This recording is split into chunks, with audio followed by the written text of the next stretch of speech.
Il y a des... En fait, je souhaite répondre à certains qui m'ont posé la question.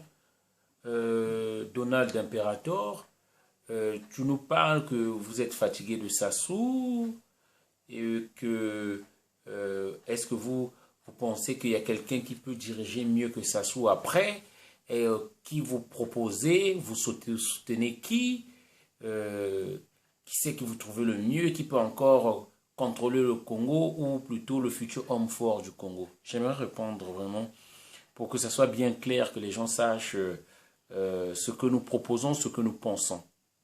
Je tiens déjà d'abord à dire, nul n'est prédestiné à diriger un pays.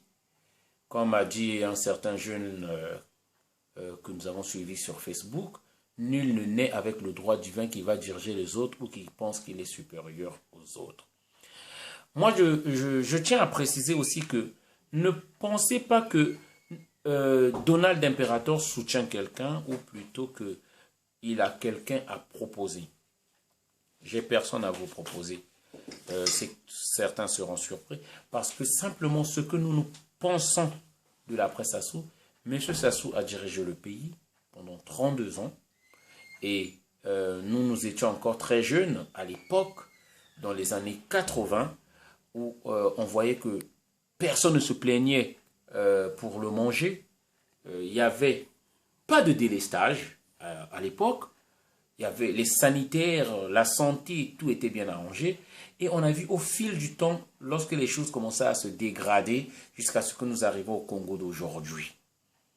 Donc, à vous de savoir si M. Sassou a bien dirigé le pays ou mal dirigé le pays. Je n'aimerais pas rentrer dans cette polémique. Mais ce que nous pensons qui serait bien pour le Congo, M. Sassou a dirigé. 32 ans après. Pour ceux qui trouvent qu'il a bien dirigé, bravo. Pour ceux qui pensent aussi qu'il a mal dirigé, c'est ce qu'ils pensent, en tout cas. Alors, M. Sassou a fini son mandat. Il doit s'en aller. Il doit s'en aller et nous allons penser l'après Sassou. Nous pensons que le Congo n'a pas besoin des élections maintenant. Dans les conditions actuelles, ce n'est pas possible qu'on fasse des élections.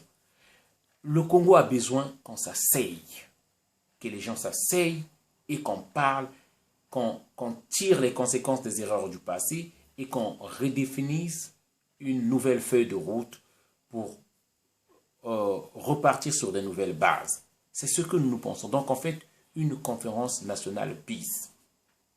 Il faut savoir que le Congo a eu des périodes de guerre. Il y a une maman au village qui pleure depuis 17 ans. Elle ne sait pas ce qui est arrivé à son fils qui était sorti de sa maison, qui n'était jamais rentré. Il y a un père qui pleure sa fille, dont il ne sait pas ce qui est arrivé à sa fille. Il faut qu'on puisse expliquer à ces gens-là ce qui est arrivé à leurs enfants. Il y a des corps, des cadavres qui jonchent encore nos rues, dont on n'a jamais retrouvé les tombes. Il faut qu'on puisse faire un devoir de mémoire. Il faut que le nord, le sud, l'est, l'ouest du Congo se réconcilient. Il faut qu'on demande pardon. C'est très important cela. Donc, nous, ce que nous pensons, que les Congolais doivent s'asseoir, peu importe le nom, les États généraux, conférence nationale bis, on doit s'asseoir. Après cela, un devoir de mémoire.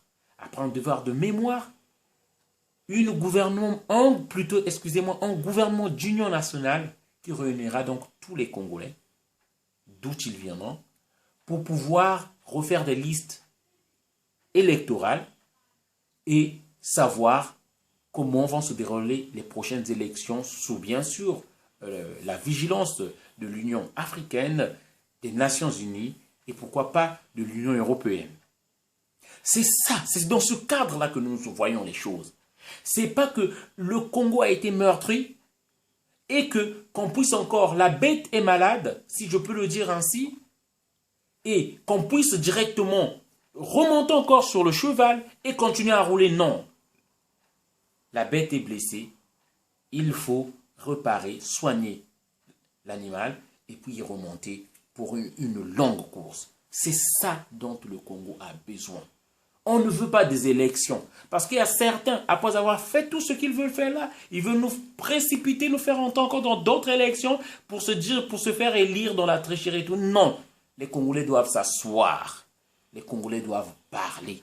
Les Congolais doivent tirer des conséquences des erreurs du passé et faire face à l'avenir pour un nouveau Congo des valeurs.